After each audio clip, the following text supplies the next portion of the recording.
A billionaire in a $5,000 suit, sitting across from a woman in a plain gray dress who poured her own tea and smiled like she didn't care who he was. To Ryan Cole, it felt like a prank. His blind date was a waitress. He couldn't wait to tell his friends how ridiculous it was. But that night, in that quiet cafe, Ryan had no idea the woman he was mocking would soon walk into his world. Not as his date, but as the billionaire who owned everything he thought he controlled. The cafe was smaller than Ryan Cole expected. Narrow tables, chalkboard menus, and a faint hum of indie music that made him feel out of place the moment he stepped in. He paused at the entrance, frowning. The place smelled like freshly ground coffee and warm pastries. But all he could think was how cheap it felt compared to the five-star hotels he was used to. He checked his watch. Late. Again. His driver had warned him this blind date wasn't going to be what he imagined. But he came anyway, half curious, half bored. He scanned the room and then he saw her. Sitting near the window was a woman in a plain blue dress, her hair tied back loosely. No jewelry, no designer bag, no flash of status anywhere. Just a cup of tea in front of her and a soft smile when their eyes met. "You're Sophia?" he asked, approaching with the faintest frown. She nodded politely. "Yes, and you must be Ryan." He sat down across from her, setting his phone beside the cup she'd clearly been sipping from for a while. "Didn't expect the place to be this," he said, glancing around. The wooden chairs creaked, and a student with a laptop occupied the next table. Sophia smiled gently. "It's cozy. I like quiet places where people talk instead of shout over music." He leaned back, studying her face like a business report. No makeup, no effort to impress. His last few dates had shown up in tailored dresses and $1,000 heels. This one looked like she came straight from work. "You look simple," he said, not realizing how it sounded. "Thank you," she replied softly, unfazed. "I like simple things." He raised an eyebrow, trying to figure her out. She didn't look nervous, didn't talk too much, didn't even check her phone. She just sat there calmly, asking how his day had been. It threw him off. People usually wanted to know about his cars, his company, his money. "So," he said after a moment, trying to fill the quiet, "you do this often? Blind dates in little cafes?" "Not really," she said. "A friend thought we might get along." Ryan smirked. "Your friend must be optimistic." Sophia smiled again, this time with a trace of amusement. "Maybe she believes people can surprise each other." He didn't answer. He couldn't decide if she was naive or just too genuine for her own good. All he knew was that she wasn't what he expected, and definitely not what he wanted. Then, curious and slightly condescending, he asked the question that would soon change everything. "So, what do you do for a living?" Sophia hesitated when he asked what she did for a living. She could already sense his tone, sharp, probing, the kind of question meant to measure her worth. Still, she chose honesty. "I work at a restaurant," she said quietly. Ryan leaned forward, his interest fake, almost theatrical. "Oh, management? Chef?" She shook her head slowly. "No, I'm a waitress." For a heartbeat, the cafe went still.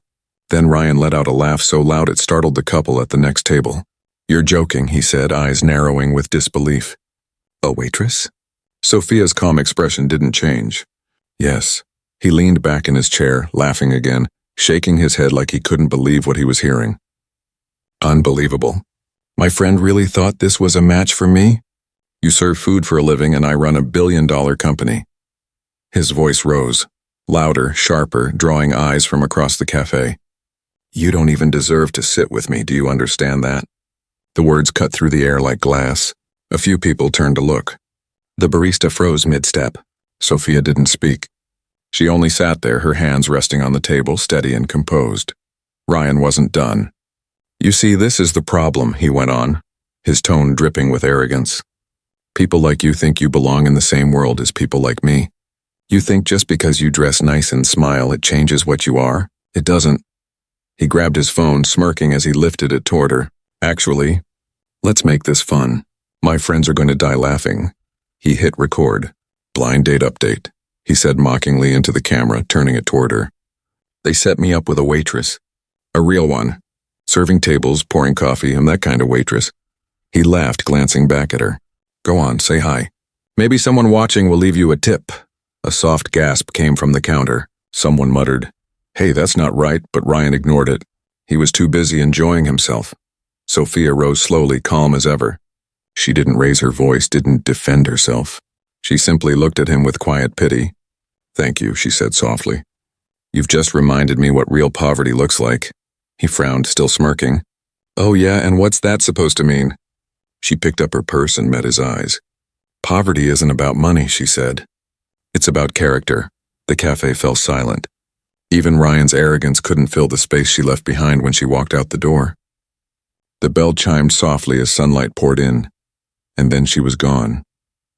Ryan stared after her, jaw tight, trying to convince himself he didn't care. But every pair of eyes in that cafe told him otherwise. His phone was still recording, her calm face, his cruel words, and somewhere in that short clip was the moment his entire image began to crack. By evening, the video was everywhere. What Ryan thought would get a few laughs in his private group chat had escaped into the wild. Someone in the cafe had recorded the entire scene, his voice, his laughter, and that cruel line that cut through the quiet room, "You don't even deserve to sit with me." Within hours it was on every platform. "Arrogant billionaire mocks waitress," and the caption blazed across millions of screens. The clip wasn't long, just 40 seconds, but it was enough. The internet didn't need context. His words said everything. Ryan sat in his glass-walled office the next morning, the city skyline stretching behind him. His assistant Mark stood awkwardly by the door holding his tablet. "Sir, it's bad," he said carefully. "The video's everywhere. You're trending, not in a good way." Ryan waved a hand dismissively. "Let people talk. It'll die down in a day or two. That's what the internet does." Mark hesitated. "It's not dying down. Investors are calling. The PR team wants a statement. And someone from the Area Foundation just reached out. They said they'd like to meet with you." Ryan looked up. The Area Foundation? Even he knew that name. The organization was one of the most powerful philanthropic groups in the world, connected to several high-end ventures he'd been trying to partner with for years. "What do they want with me?" "They didn't say," Mark replied. "Just that they've seen the video and would like a private meeting." Ryan leaned back, trying to mask his unease. "Fine, set it up. I'll handle it." But deep down his confidence was cracking. For the first time in years, he'd lost control of a story. His story. That night, alone in his penthouse, he watched the clip again, her calm face, her quiet dignity, and his voice echoing like a stranger's. "You don't even deserve to sit with me." He poured himself a drink and turned off the screen. It wasn't the video that bothered him. It was her eyes. The way she'd looked at him before leaving, not angry, not hurt, just disappointed. Outside, the city lights shimmered against the glass. Somewhere, he thought, she was probably laughing about this with her friends. He told himself he didn't care, but a part of him knew this wasn't over. The invitation came 3 days later, delivered in a sleek white envelope embossed with silver letters. The Area Foundation, Annual Charity Gala. Ryan studied it in silence, the memory of that viral clip still clinging to him like a stain he couldn't scrub off. His PR team had done damage control, a public apology, a statement about misunderstanding and humor taken out of context, but it only made things worse. Every time he opened social media, his face appeared beneath headlines about arrogance and entitlement. He told himself he didn't care, but when the invitation came, something about it pulled him in. The Area Foundation was powerful, influential enough to rebuild his image if he played things right. A single partnership with them could shift public perception overnight. So he went. The Imperial Grand Hotel glowed that night, chandeliers glittering above a sea of tuxedos and evening gowns. The crowd was high profile. Senators, CEOs, world-renowned doctors. Ryan adjusted his cufflinks, forcing a practiced smile as he stepped onto the marble floor. His assistant Mark trailed behind, whispering, "Remember, this event's theme is kindness through action. Maybe tone down the confidence a little." Ryan shot him a look. "I know how to behave, Mark." He didn't. Inside, soft piano music filled the ballroom. Waiters moved gracefully with trays of champagne, and for a brief second Ryan froze. The sight of them, all dressed in black uniforms, carrying glasses with quiet dignity, sent a strange unease through him. He looked away quickly. The host soon took the stage, a poised woman in a silver gown. "Tonight," she began, "we celebrate compassion, the kind that changes lives. and we're honored to introduce our newest partner and keynote speaker, someone whose journey from humble beginnings has inspired the world. Ryan's attention drifted until he heard the name. Please welcome Dr. Sophia. Hail. The room erupted into applause. Ryan's head snapped up, disbelief flooding his face. The doors at the end of the ballroom opened, and there she was. The same woman from the cafe, now walking with quiet confidence in an elegant white gown, the crowd rising to their feet. He stood frozen, his breath caught in his throat. The laughter from that day echoed faintly in his memory, each word now cutting through his pride like a blade. She stepped onto the stage, graceful and calm, smiling at the audience. When she spoke, her voice carried the same gentleness she'd used that day in the cafe. When I was a waitress, she began, I learned that kindness is most often tested when it's least convenient. Every word felt aimed straight at him. And for the first time in his life, Ryan Cole, the man who thought no one could humble him, couldn't look up. The applause still echoed when Sophia stepped forward beneath the soft glow of the chandeliers. Every camera in the ballroom turned toward her, the poised woman in white, her calm smile commanding more respect than any title could. Ryan stood near the back, frozen in disbelief. It couldn't be her. The same woman he'd mocked in a tiny cafe, the one he told didn't deserve to sit with him, was now the center of the world's attention. Dr. Sophia. Hail. The title sounded like a cruel joke on him. She paused, letting the room settle before she began. There was a time, she said, her voice smooth and steady, when I thought humility came from being small, from staying quiet, unnoticed. But I learned that true humility isn't silence. It's strength. The crowd leaned in. She continued, eyes sweeping gently across the hall. When I worked as a waitress, I met every kind of person, the kind ones, the proud ones, and those who believed kindness was weakness. But I also learned that how you treat people when you owe them nothing says everything about who you are. A ripple of applause moved through the crowd. Ryan swallowed hard, his palm suddenly damp. Every sentence hit like a reflection of his own arrogance, played back through her calm, measured tone. He remembered how he'd laughed at her, how he'd told her she didn't deserve to sit with him. Now she stood before hundreds, no, thousands, commanding more respect than he'd ever earned. Her speech wasn't angry. It wasn't even about revenge. It was grace, quiet, powerful, and devastating. Behind her, a large screen lit up with images of her foundation, community kitchens, youth training centers, smiling faces of people she'd helped. The logo appeared, the Hail Initiative, in partnership with the Aria Foundation. Ryan blinked, realizing the truth. She wasn't just speaking here, she was the partner. The one Aria Foundation had invited him to meet. Around him, guests whispered, "That's her? She's incredible. Self-made billionaire, can you believe it?" And then someone recognized him. "Isn't that the guy from that video?" A few glances turned toward him. Then a few more. The murmurs grew, the realization spreading like wildfire. Ryan's chest tightened. He lowered his gaze, pretending to check his phone, but it didn't help. He could feel every look, every judgment, the same kind of humiliation he once threw at her. On stage, Sophia smiled softly as she ended her speech. "Success doesn't make us better," she said. "Compassion does. And sometimes the world gives us a chance to show who we really are. The question is, what do we choose to show?"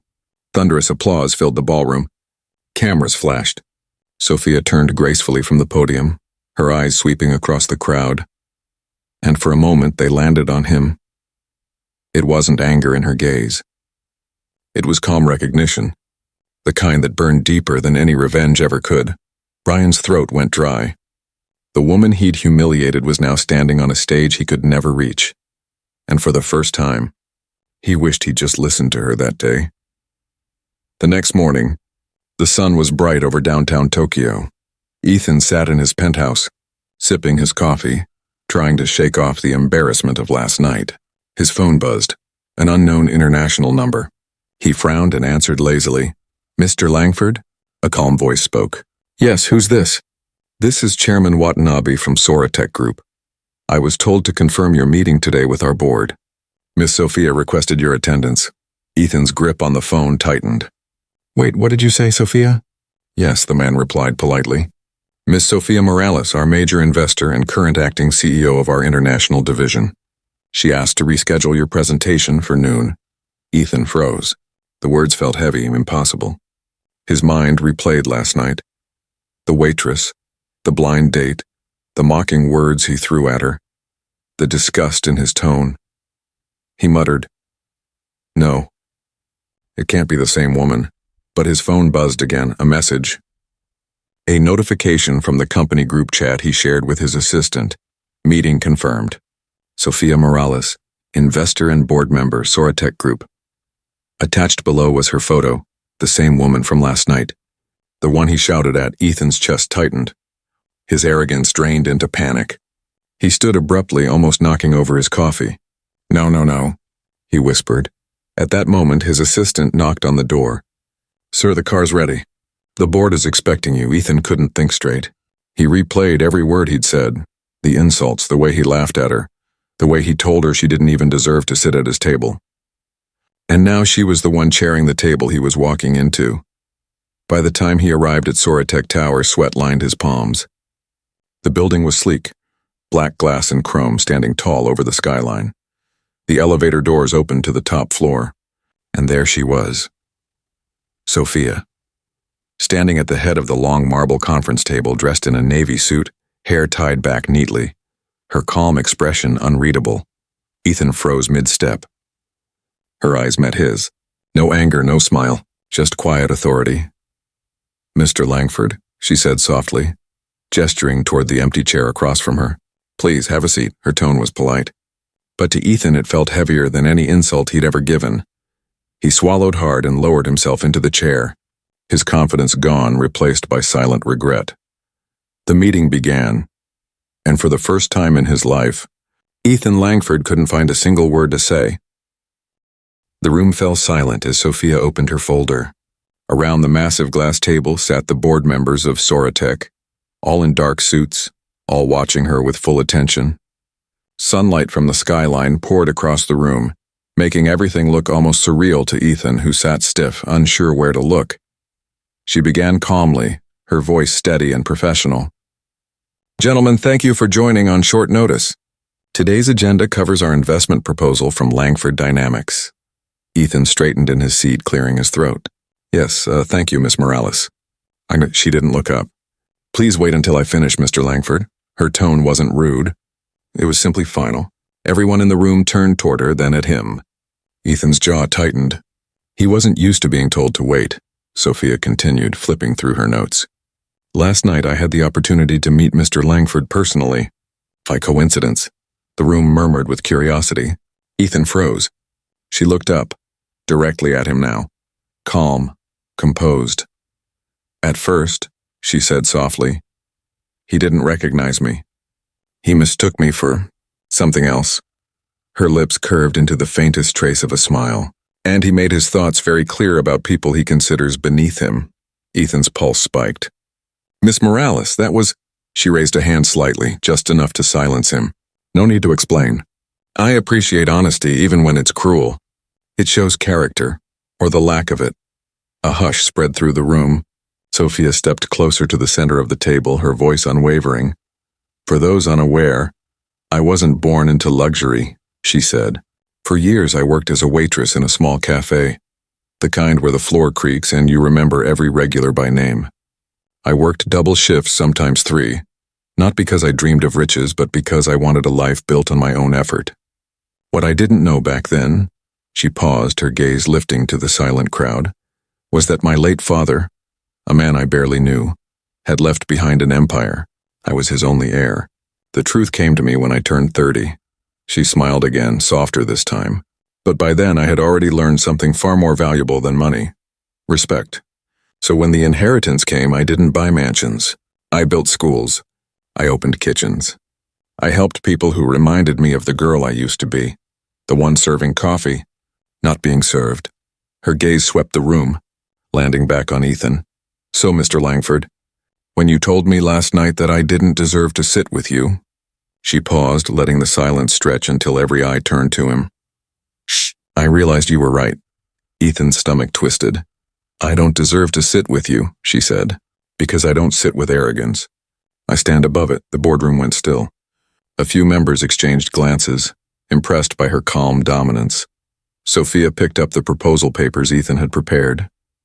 I've reviewed your pitch, she said. Technically strong, but your approach lacks integrity. And in this company, we value people before profit. Ethan's mouth went dry. You're rejecting the deal? She tilted her head slightly. No, Mr. Langford, I'm offering you a lesson before I decide. She closed the folder and looked him straight in the eyes. Tell me, she said softly, would you still have laughed at me if you'd known who I was? Ethan couldn't answer. The room was too quiet. His face burned as flashes of last night replayed in his mind. The laughter, the condescending tone, the moment he told her she wasn't fit to sit beside him. Sophia's voice softened, almost kind now. It's easy to measure people by what they wear, Mr. Langford. Much harder to see who they are beneath it. Then she turned back to the board. Gentlemen, we'll take a short recess. She gathered her papers and walked past Ethan without another word, leaving the scent of her perfume and the weight of his regret behind her. Ethan sat frozen, the most powerful man in the room suddenly feeling smaller than he ever had in his life. The city glimmered outside the tall glass windows as night settled over the skyline. The board meeting was long over, and the building had emptied, leaving only faint echoes of footsteps in the halls. Ethan sat alone in the same chair he'd occupied hours ago, his reflection staring back at him through the glass. Tired, smaller somehow, he finally gathered the courage to find her. Downstairs in the quiet lobby, Sophia stood near the revolving doors, her coat draped over her arm, her driver waiting beside a sleek black Rolls-Royce parked at the curb. The sight of the car, the same one that had gone viral that morning, hit him like a final reminder of who she truly was. He stepped closer, his voice low. Sophia, please. Just hear me out. She turned, her expression calm, not cold, just distant. Mr. Langford, she said. It's late. I know, he said quickly, his voice cracking a little. I messed up. I said things I can't take back. You didn't deserve that. Her eyes softened, but only slightly. No one does, she said. He swallowed hard, searching for words. I didn't know who you were. Sophia let out a quiet breath, almost a sigh. That's the point, Ethan. Kindness doesn't depend on who someone is. It depends on who you are. He nodded, unable to meet her eyes. You're right. For a moment, neither spoke. The air between them was thick with silence, the kind that carried both shame and realization. Finally, she said, Do you know what hurt the most that night? He looked up, expecting anger. Instead, her tone was soft. It wasn't the words. It was the laughter. You made cruelty look easy. He closed his eyes, the memory of the cafe flashing again, the sound of his own laughter, the camera light, the faces watching her leave. Sophia glanced at the Rolls-Royce, then back at him. When I worked as a waitress, I met all kinds of people. Some rich, some poor, some kind, some cruel. But the ones I remember most, she said quietly, were those who treated me like I mattered. He nodded again, barely whispering, I'm sorry. She studied him for a long moment, then gave a faint smile, not forgiving but understanding. I believe you are. Her driver opened the car door. She turned once more before stepping in. You'll learn, Ethan. Respect is the only thing that costs nothing, yet means everything. The door closed with a soft thud, and the Rolls-Royce pulled away from the curb, its taillights glowing against the dark street.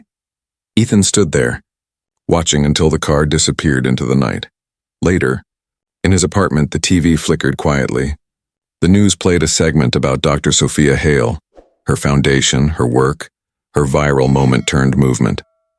The same video he'd filmed at the cafe appeared beside footage of her speaking at a university. Her voice echoed through the room. Respect is the only thing that costs nothing, yet means everything. Ethan lowered his head, the weight of her words sinking deep. He muted the TV, the room falling silent except for the soft hum of the city outside. He stared at his reflection in the window, the billionaire who mocked a waitress and met the woman who taught the world what worth truly means. He once laughed at her for being a waitress. Now the world laughs at him for not seeing who she truly was. Life has a strange way of humbling those who mistake money for worth. Sometimes the richest lesson comes from the person you thought was beneath you. What would you have done if you were in her place? Walked away or made him see what respect really means?